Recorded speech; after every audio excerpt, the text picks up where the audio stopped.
Hey everybody, Brett from AstartesGaming here, back with another first look video. Today we're going to be checking out Star Traders Frontiers, which is a bit difficult to describe actually.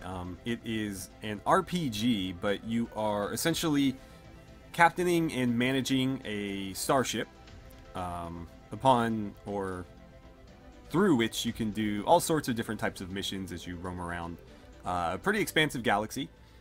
There is a couple different types of turn-based combat you can engage in. There is, of course, ship-to-ship combat, but you can also have like ground team or away team combat that is, I think, up to 4 versus 4 in sort of like a Darkest Dungeon type back and forth battle.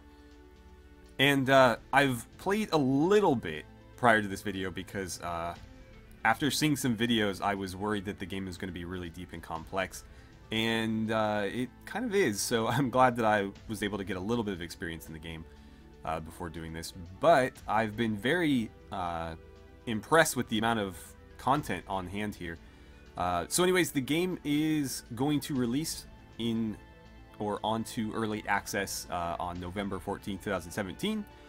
Upon which you guys will be able to pick it up for, I think, $11.99. That is the sale price, and then it will go back to its normal price on November 21st, 2017, which is going to be $14.99. From what I've seen so far, $14.99 seems like a pretty fair price. So if you guys like what you see and are planning on picking it up, make sure you do it in that first week of release so you can get that little discount. So with that said, let's jump into some gameplay so you guys can see what this game's all about. I'm going to make a new captain here so you guys can see the character customization stuff. So you start with 4 character templates. There's the Corsair, or the Pirate, the Nomad, or Explorer, the Tracker, or Bounty Hunter, and the Traveler, or Smuggler. And you can see that everything here kind of changes as you go through these. So I'm not going to read through this, but you can see, like, for example, the Smuggler has pretty high fortitude, charisma, wisdom, and resilience. The Bounty Hunter apparently starts with much worse attributes, but I think you get a better ship.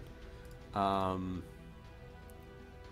see, skills, no bonus skills. Okay, so they've got all sorts of different things happening here. You can also just create your own.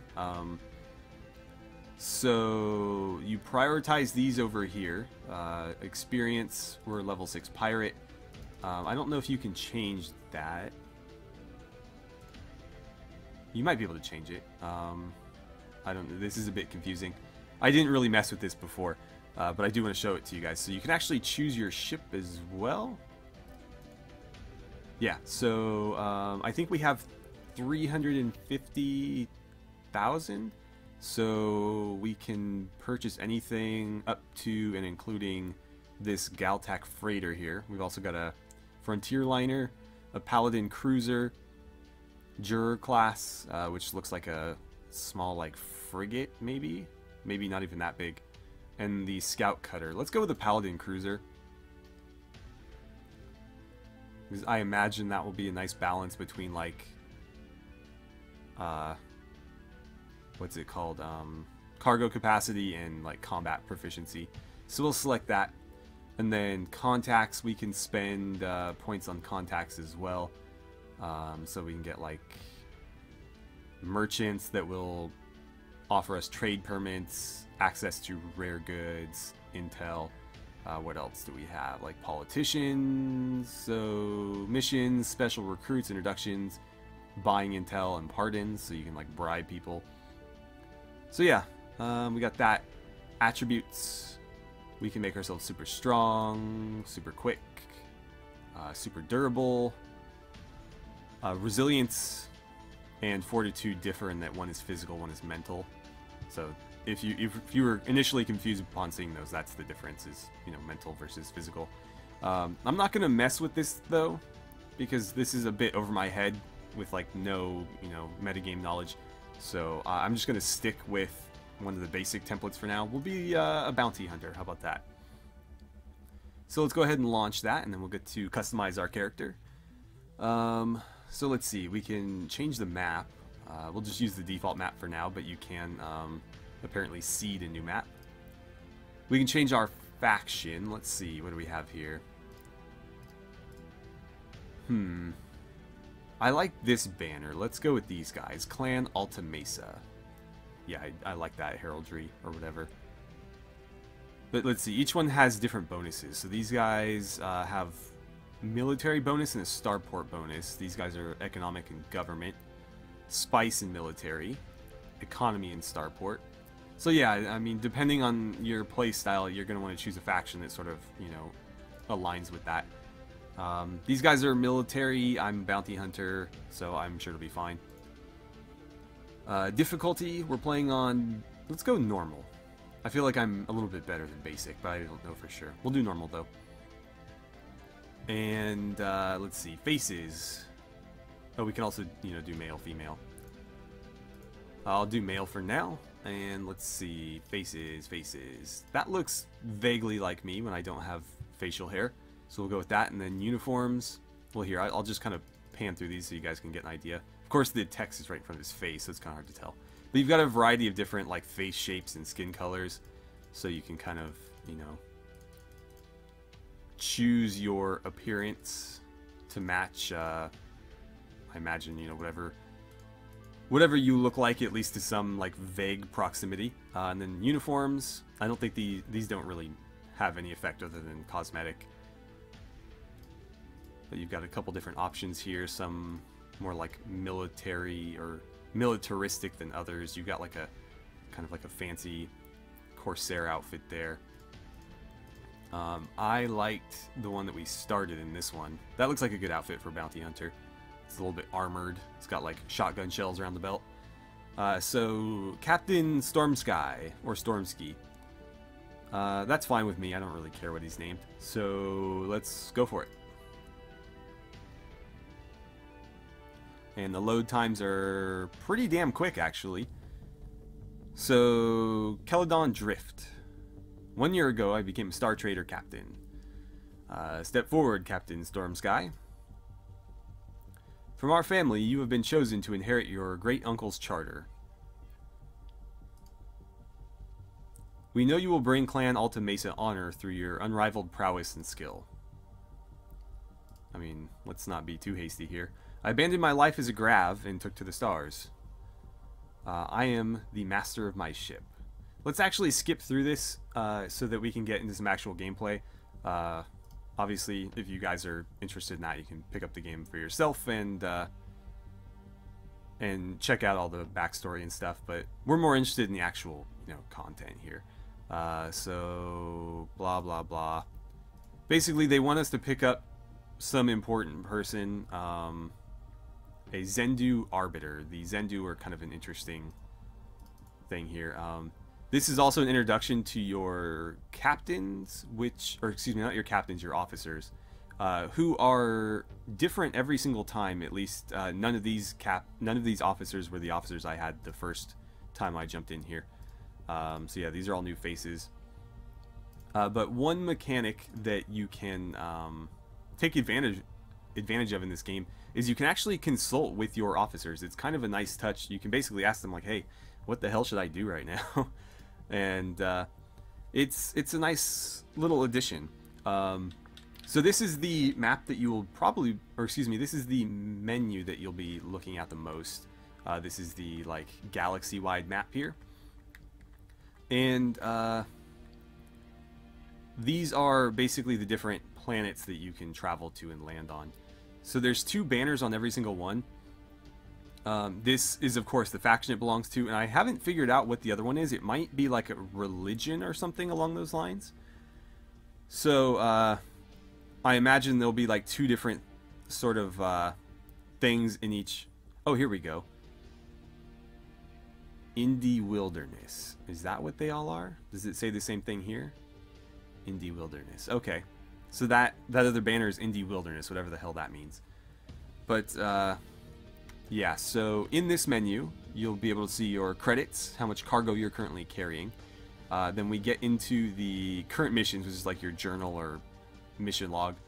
One thing I really, really like about this screen is you have this action button here. and you can set a waypoint, or you can literally just tell it, hey, take me to wherever this mission is right now. So if you're having trouble like navigating around, you know, the map or whatever, you can literally just tell the game like, hey, just take me to missions, and it'll do it. So it's really, really cool. Or you can set a waypoint and decide, you know, I maybe want to stop off in these locations first. But it's entirely up to you, and I think that's a really nice addition. Then we have the known contacts. I have apparently quite a few, all of which are wearing like fairly interesting outfits. Okay. But yeah, these are our known contacts, and it tells you like what your rep is with them and whatnot. You also have actions here, so you can set a waypoint to that particular person or navigate directly to them just like you can with the quests. So yeah, I really like that option. Then we get into the known rumors. Don't know any rumors yet, so can't really take you through that, but we'll probably pick some up, I imagine. And then faction politics. So this basically just takes you through all the different factions, what your current relation is with them, what their relation is with other factions. So Clan Alta Mesa is my faction. If I have really high rep with them and they're at war with somebody, I'll probably have really low rep with them. And this will basically just tell you like, okay, there's a trade ban between Alta Mesa and Kadar, so I shouldn't plan on, you know, running any freight between them or anything like that. Or, you know, this alliance here with the Devaltos, so, you know, that might be a good faction for me to start building rep with as well. And you can see it for everybody. So yeah, you can go through all the factions. I think if you haven't encountered them at all, it may not tell you yet, and you have to sort of venture into their space and deal with them a little bit more before you get that information. But I haven't, you know, played very far into the game, so I can't tell you for sure. Then we have this button here that takes you to the Star Atlas. If you click it in this particular thing, it will take you to that screen we just saw. But I think if you're in the planet map, it'll take you to this screen here.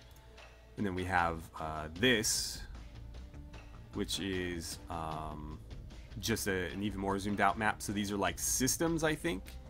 Whereas this, nope, this one is the actual planets. So that said, let's jump into this planet here. So we have a huge desert world with ultra dense atmosphere. We have some more options here: patrol, blockade, spy. Probably don't want to be spying on the faction that we're a part of, but that's an option. Also blockading. So if you're running a pirate, you can basically set up a blockade and hit up any merchants trying to come or go. We also have the option to land, so we're going to go ahead and do that, and that will bring up yet another menu. And this is going to take you through, I think this is reflective of the actual planet and not the faction. This is just telling you it belongs to Alta Mesa, but I could be wrong there as well. So we have the starport. This is where you're going to refuel your ship. We haven't gone anywhere yet, so we don't need to do that. But this is your fuel here. It'll let you know like when you're running low. You can also repair your ship here. And you can upgrade components. So for example, if we wanted to, let's see, if we wanted to upgrade our barracks from 4, so let me take you through this a little bit slower here. Okay, because this screen is kind of confusing. So let's go back. This is what you currently have. So these are your current ship components. This is probably one of the few gripes I have about the game, is like buying stuff is a little bit confusing at first, but once you understand it, it's not difficult. It's just not intuitive initially. So Barracks 4, this is what we currently have. It allows up to 30 crew. If we click that, these are the current modules available to replace it. So if I were to click on Barracks 1, I would be cutting my crew down to 12. And then this is the mass and the cost. So for example, if I wanted to, I could throw 15,360 at a Barracks 5 that would up my crew capacity by 6. But I don't have that amount of money yet, so I can't do that. But that's how buying stuff works, at least for your ship. Let's go back again, and we can look at the Spice Hall. Spice Halls are like taverns, basically. This is where you can, like, talk to people and whatnot. So we can pay our current wages, which I don't think we owe anybody any money yet because we haven't started. We can also recruit here. I've found this menu to be a bit confusing as well. I think we're not far enough in to actually do it, though. Essentially, you have these different types of crew members. It's telling you how many are on board, and then if there are any present, these buttons should be highlighted so that you can add them. However, it says there's 6 recruits available. It's just, I don't know where they are or how to recruit them. So this is another issue I've had so far, and you can see that the UI here is actually a bit messed up. The text is actually carrying on all the way down to here, but the button is covering it, so you can't actually see. So that's something that'll need to tweak, hopefully, before release. Then we get into the Spice Hall itself. You can actually send your captain and officers here to sort of relax and, you know, blow off some steam. Then we have the doctor where we can heal people. And that is the Spice Hall. Then we can go to the exchange. And this is where you're going to buy and sell your cargo. And it's a pretty intuitive system here. So it'll tell you how much, you know, something is per unit of it. So I think just about everything. I mean, I'm not super familiar with this system either, obviously, because I haven't played much. But I'm pretty sure 1 unit of anything functions as 1 unit in your cargo. But I could be wrong on that. It'll also grade that price. So this is a really, really good price on Duranium. Whereas, like, the price on Cambronite is about average. It'll also tell you the average price and the current maximum price. So if we were to buy this here for $10, we could probably take it just about anywhere else and make a small profit. But potentially we could take it somewhere and make almost triple our money. And then it'll tell you whether or not these things are legal. And there's various levels of legality. So things can be straight up legal. They can require permits. They can be just outright illegal. So, you know, depending on what you're doing, if you're a smuggler, for example, you might be looking for the really high dollar illegal stuff. If you're just a trader, you're going to want to probably stick to legal stuff, but you may work on buying some permits so that you have access to other stuff as well. Because you can see, like, for example, the legal stuff, it doesn't sell for a whole lot. Whereas these permit restricted ones, I mean, that's not a particularly great price, but 231 to buy it, and you could sell it for anywhere from, you know, about 300 to 540. So you're making a lot more money there, even though you could turn a profit on this really easily. It's, I mean, that profit is only like $17, whereas, you know, down here it's what, 210. So you're going to want those permits if you're focusing solely on trading. You can also view demand. So what does this particular place need? You know, they need explosives, they need gas processors. Again, this is all really high dollar stuff that's limited by permits, so you're going to need those if you want to bring this stuff. But if you just want to, what's vodka? It's like space vodka. But yeah, so these are the demands for this place, and then if you want to sell anything in your current cargo hold, this is where you do it. So that is the planet screen. Let us go ahead and leave, and we will travel to here, and they should potentially have missions for us, or at least somebody to talk to. So we'll travel on that way, and you can see our fuel starting to deplete a little bit. So we'll arrive here. I'm not going to bother refueling here because we still have plenty. But we have 2 different places to land. We have this wilderness area and then this industrial area. So let's land here first.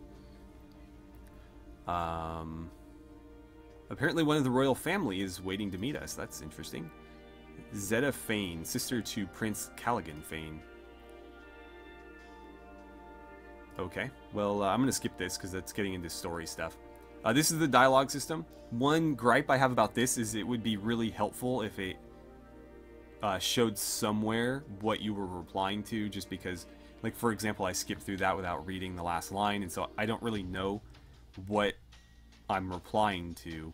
But also, you may want to read through these and then, like, reconsider the question or something. So it would be really handy if it showed you, like, okay, what am I answering right now?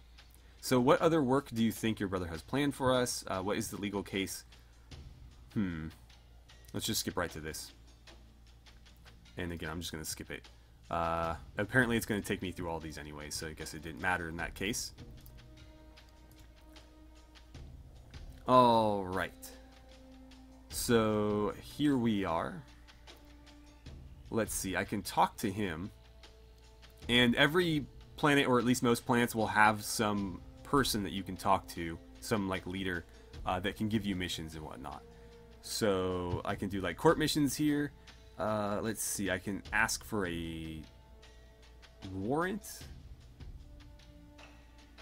Yeah, so if you're a bounty hunter like me, this is going to be helpful. So an Alta Mesa death warrant gives you the legal right to capture and kill in their name. And so the way this stuff works, and it works the same for just about anything, so if you wanted like a trade permit, it's essentially the same mechanic. Same for like military promotions and whatnot. So basically, it's going to cost you some credits, some personal rep, I'm not sure what that is, I guess effective rep, that would make sense, and then you need to have a certain minimum influence just to have this unlocked, or have the ability to purchase it. I don't think I have enough influence to get anything here. So rep is kind of confusing in this game because you have your personal rep, you have your rep with the current faction, and then that somehow calculates an effective rep. I'm not sure exactly the calculation, but based on this, I would guess that it's basically taking 10% of this number. I don't know if it's taking 10% of that number and adding them together. But yeah, so rep is sort of like XP in this game, but it's also a currency. It's being used for multiple things. Alright, well, let's ask for a mission, maybe. So, proving your charter.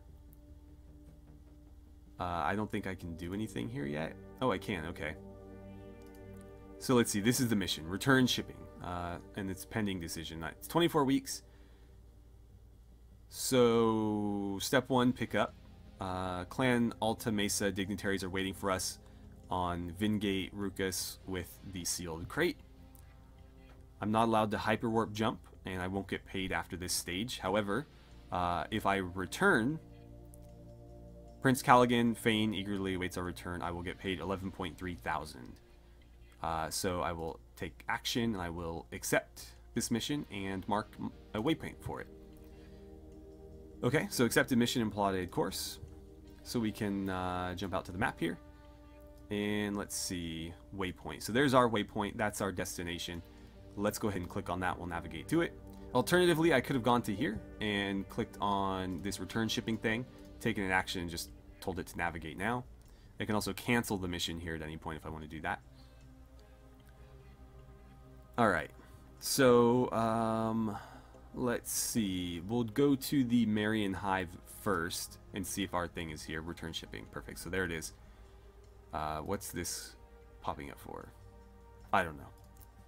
Anyway, return shipping. Alright, so we have options regarding this mission. So the dignitaries are waiting for us with the sealed crate. We are on a world friendly to Prince Callaghan Fane and picking up legal cargo. So if we were on a world unfriendly to him and picking up illegal cargo, we'd probably want to do the smoky spice den option, but we'll schedule a stately meeting. We're dealing with dignitaries here and princes. This is all legit, and we're in friendly territory. So let's go diplomatic. While it took 5 days, we were able to gain the required permit to visit the palace. Meeting was quick and relatively quiet, but still visible at such a high hall. We gained additional +4 rep for the fuss, even if it took a little longer. The sealed crate has been added to our cargo. Our payment is due to us at a later time, as we were told in the mission briefing. So, let's see. Not yet complete, we must deliver the package. Gain 7 rep with Alta Mesa. Gain 10 rep with Callaghan Fane, who has gained +1 influence through our actions. So there's a lot of stuff going on here. The diplomacy and influence and all that stuff is actually really, really deep. And so you can be sort of like a diplomatic traitor, or, you know, like a scoundrel smuggler. And all of these things will be reflected in game if you know, continue to play that way. So far we've used up 1 week and 3 days of our time. So 10 days, essentially. And that gives us, I believe, 14 to finish. So let's jump back out to the map. Wrong button there. Oh, I just left this open, that's why. So, for the return journey, let's actually do it this way. We'll do return shipping. And I can click waypoint here, or again, I can just do navigate now. And it'll turn me around and send me right where I need to go. And I probably should have refueled there. But I'll have enough to get here, luckily. Okay, so is that one of my officers talking? Let's land here and we'll turn in our quest. So, return shipping. Prince Callaghan Fane eagerly awaits our return. We are here to deliver the sealed crate. I guess we'll do it at the spice table because I have no other options, so fine, whatever. It was brisk and brief, but we accomplished our business without trouble. Our crate has been handed over. We were paid 11.3 thousand for our part.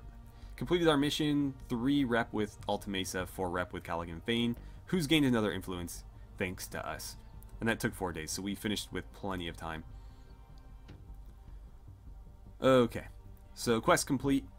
Now we can go into our thing here, and we have 20 rep with them. We're a high acolyte now. And then if we go over to our correspondences, Callaghan Fane is on here. And he's got 11 personal rep. I don't know where it shows his influence. I'm not sure what role influence plays. Most of what you see is rep. Oh, there we go. Current influence 64. Okay, so he had 62 before. We've got him up to 64. And he seems like a pretty good guy to be friends with. He's respected. He's a good military leader, negotiator, and he's generous. Cool. All right. I'd like to see some combat, but I don't think we'll be able to get into any until later in the game. So I think I'm going to go ahead and end this video here, but if you guys would like to see more, including some combat, let me know by liking the video or in the comments below, and we can do maybe another video or a mini-series or even a full Let's Play if that's what you guys would like to see. I'm open to whatever. Personally, I'm enjoying the game so far, and I'm interested in getting deeper into it. It seems really complex, and there's a lot of content here. Obviously, the potential for all these like different political machinations and things is there, almost to like a Crusader Kings level, which is pretty impressive for such a tiny little game here. And then, you know, that's not even like the central focus of the game. You can just go around and, you know, blow up other ships and fight people if you want. You don't really need to deal with all that. But yeah, so anyways, thank you guys so much for watching. I had a great time playing around with you and exploring some space, and I look forward to seeing you guys back here for my next First Look video.